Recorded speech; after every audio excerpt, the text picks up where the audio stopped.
Karir musiknya dimulai dari Jogja, dari kafe ke kafe, dari event ke event.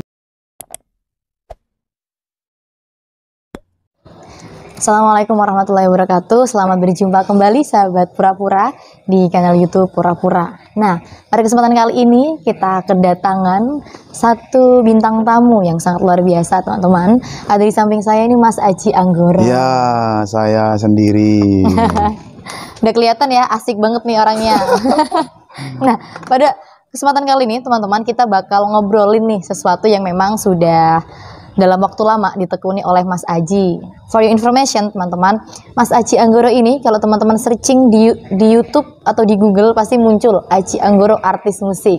Nah, jadi bocoran sedikit, Mas Aji ini adalah seorang musisi teman-teman. Asli Jogja ya Mas ya? Saya aslinya itu Klaten, cuman tinggal di Jogja udah lama. Jadi kenalnya musik juga di Jogja, di Klaten baru bentar, di Jogja baru menggeluti yang bener-bener kayak gitu. Berarti karir bermusiknya dimulai di Jogja ya Mas ya? Ya, karir musiknya dimulai dari Jogja, dari kafe ke kafe, dari event ke event, dari event besar, event kecil, ya seperti itulah siklusnya musisi. Oke, nah mungkin ini ya Mas, sebelum kita nanti tanya-tanya nih yang lebih dalam, mungkin aku pengen Mas Aji berbagi nih soal mungkin awal pertama kenal musik dan kemudian tertarik dengan musik itu seperti gimana Mas? Oke, aduh agak sedikit ke masa lalu ya kita. Awal kenal musik itu kelas 4 SD. Di kelas 4 itu saya sudah ngamen dari pasar ke pasar. Ngamen Mas? Iya, ngamen dari pasar ke pasar. Dulu kan memang saya ini keluarga yang kurang mampu dalam hal ekonomi. Jadi saya membantu sedikit-sedikit untuk meringankan beban orang tua dengan cara yang ya awal mula gitaran di Cakro. Tahu mbaknya, tahu Cakro toh? Cakro itu kayak gubuk ya sih? Pos ronda. Oh, pos ronda. Oke. Di situ baru saya bisa main gitar, terus memberanikan diri untuk main ngamen ya kayak gitu. Habis itu kita udah gede baru les musik kayak gitu. Ya kayak seperti itu, Mbak. Berarti itu ngamennya di Klaten ya Mas waktu itu? Ya, waktu itu di Klaten. Waktu kelas 4 SD itu saya sudah ngamen, yang ngumpulin yang intinya buat bantu-bantu keluarga aja kayak gitu. Oke. Berarti ini ya Mas, dari kecil memang udah seneng atau mungkin memang gara-gara dulu awalnya ngamen terus kemudian jadi seneng berlanjut ke les musik atau gimana sih Mas? Mungkin lebih tepatnya saya itu terinspirasi sama kakek saya itu adalah Miogo, tukang gamel itu loh Mbak, yang di situ. Makanya saya sedikit kepikiran untuk ke musik, makanya kayak gitu, mau belajar musik itu seperti apa kayak gitu. Ya, seperti itulah. Itu waktu kelas 4 SD ya Mas ya? Kelas 4 SD. Terus kemudian berlanjut les musik. Les musik itu di Klaten apa di Jogja Mas? Les musiknya saya di Jogja, di studio-studio itu kan biasanya mereka menyediakan kayak kurs musik gitu ya. Semua instrumen ada, vokal ada, mau kursus gitar juga ada kayak gitu. Baru saya dalamin di situ. Berarti Mas Aji ini kalau kita ngomongin alat musik nih Mas, bisa alat musik apa aja Mas?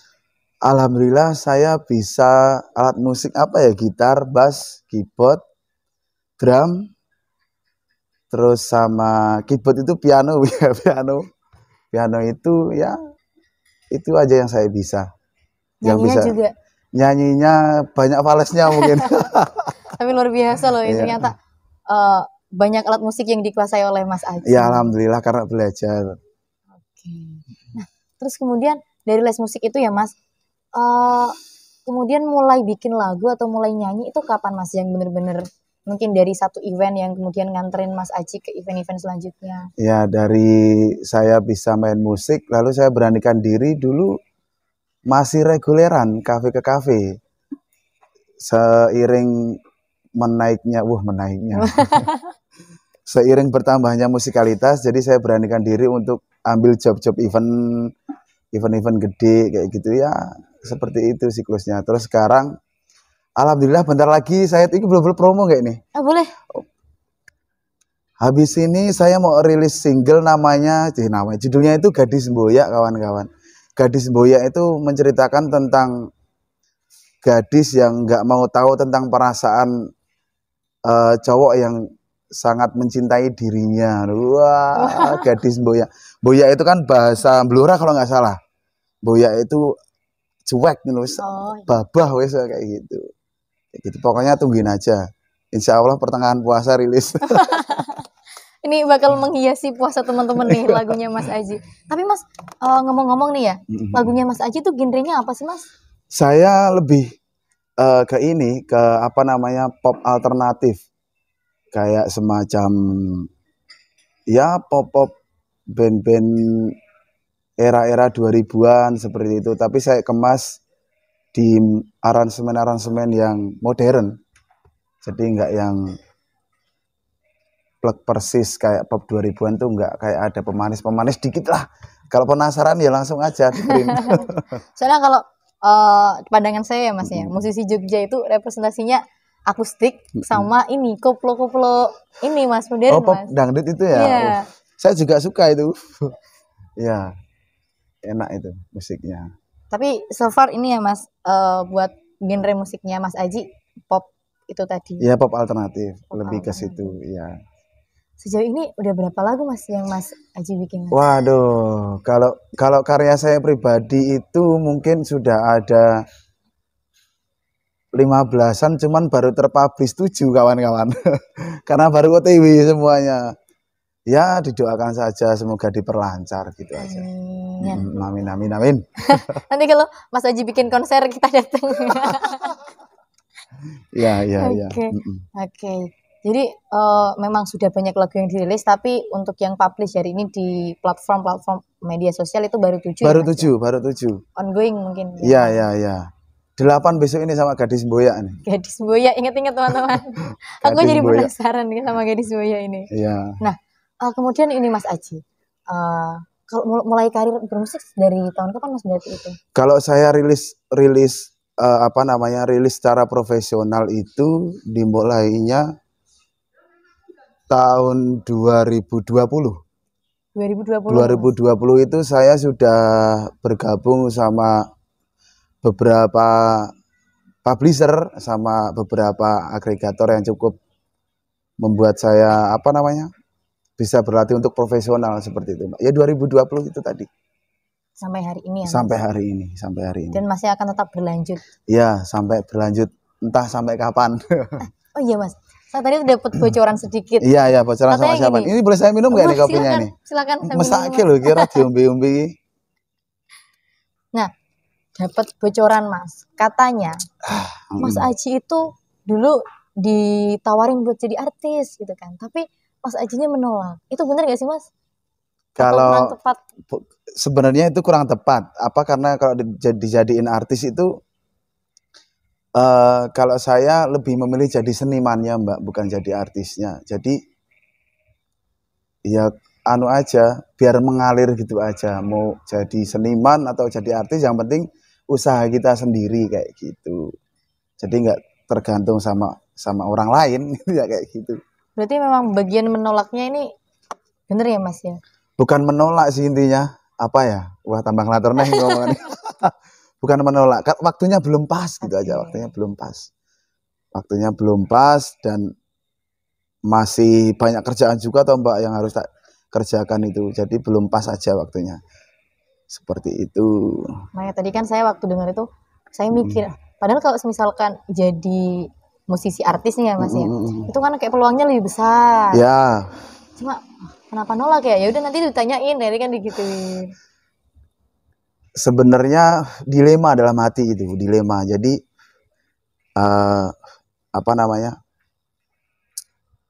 belum pantas aja.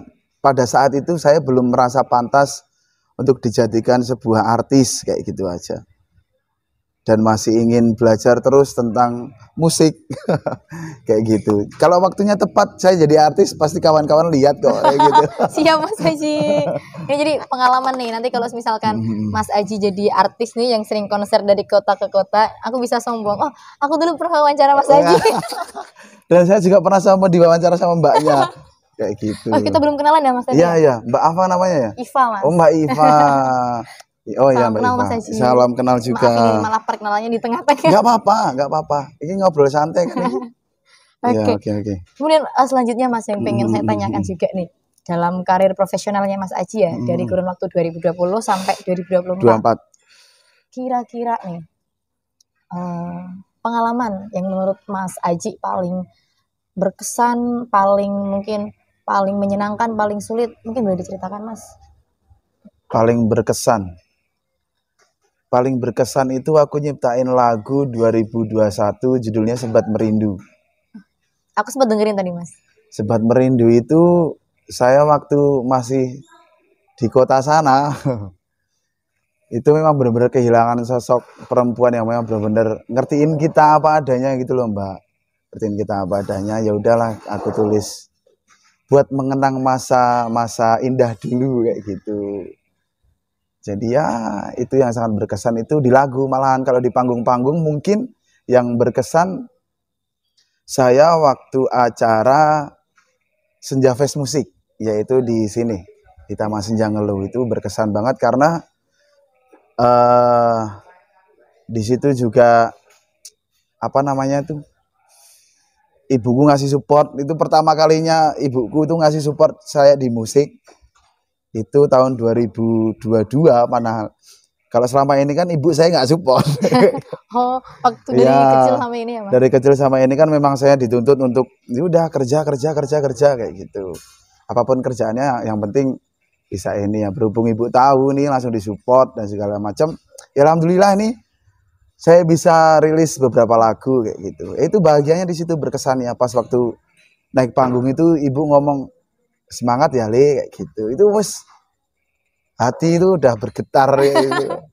Pokoknya semangat ibu itu luar biasa daripada pacar. Oh, oke. Terima kasih Mas Aji sudah berbagi pengalaman. Nah, jadi satu hal teman-teman yang saya tangkap nih dari lagu Sebat Merindunya Mas Aji tadi ya teman-teman. Jadi kalau kalian tuh menyakiti seorang seniman, beneran nih, ternyata kalimat bakal abadi di karyanya tuh beneran ada.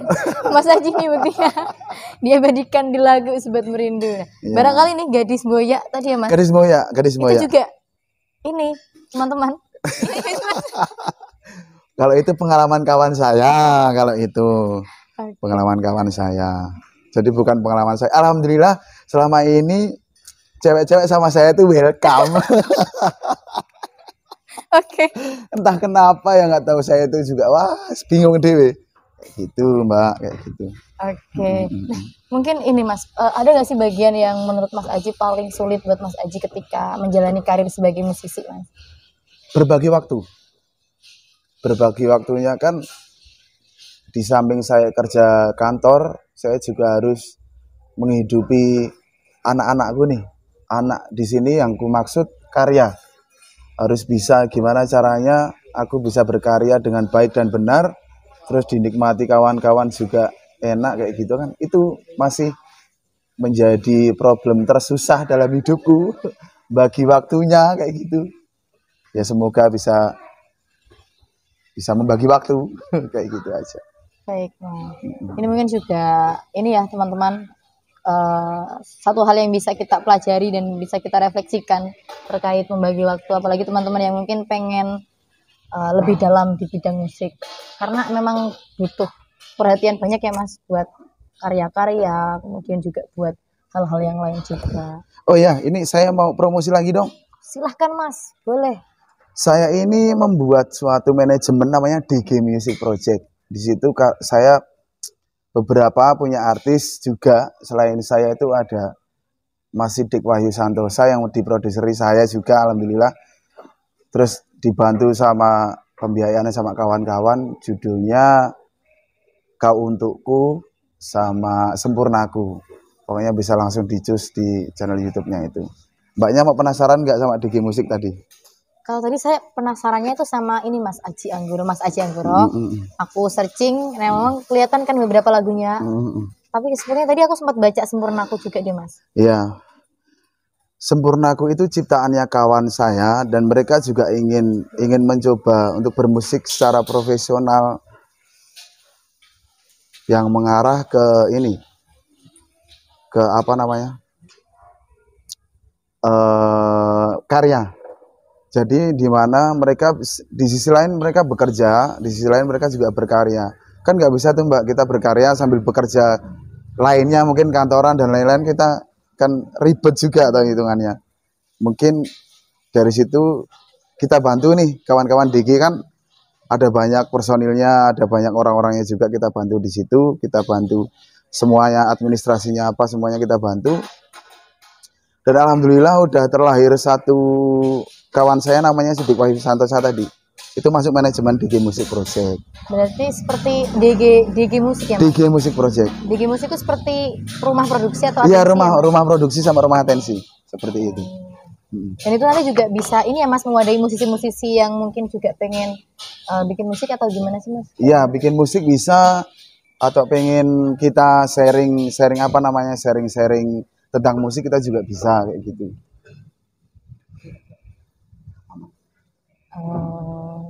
Berarti DG Musik itu sejak kapan Mas? DG Musik itu terbentuk sejak 2022. Sebenarnya itu proyek kan buat ngiringin saya solo Mbak. Proyek saya kan solo nih. Iya. Untuk memikat lebih emosionalnya kepada kawan-kawan, kita bikin satu keluarga. Kayak gitu. Kita bikin satu keluarga, kita kerja bareng-bareng di musik sama kawan-kawan di situ. Ada Mas Yonas, ada Mas Dika, ada Mas Eko, terus ada Mas Andri selaku manajernya, terus ada Mas Alfik juga selaku persekusinya. Di situ kita bareng-bareng mecahin masalah tentang berkarya yang baik, yang benar itu seperti apa toh, kayak gitu. Tapi tidak lepas kita mengedepankan rasa kekeluargaan di situ. Jadi kalau masalah ini, yang paling masalah kan bab royalti Mbak, kalau di musik tuh, iya kan? Royalti, hak cipta itu sangat-sangat panas gitu. Ya nggak panas juga sih sebenarnya, tinggal ketentuan dari awal aja gimana. Kita selalu mengobrolkannya di depan. Ini mau gimana pembagiannya, ini mau gimana pembagiannya. Jadi memang benar-benar udah aman, kita gas kayak gitu. Berarti padang ngarep, padang buri. Padang ngarep, padang buri. Baru gitu. kita jalan. Baru kita jalan seperti itu. Karena kan kadang kalau misalkan di belakang kan pasti nanti ada beberapa yang menjadi masalah ya Mas ya. Karena itu juga menyangkut hak masing-masing. Ya, hak masing-masing, benar. Mungkin ini Mas, Mas Aji kan musisi yang emang udah dari lama nih ya Mas, dari belajarnya pun dari kecil. Ya alhamdulillah. Kemudian barangkali ada nih pesan buat teman-teman yang mungkin lagi belajar musik dan bercita-cita jadi musisi nih Mas. Mungkin hal yang bisa mereka pelajari dari perjalanannya Mas Aji nih yang bagaimana? Oke.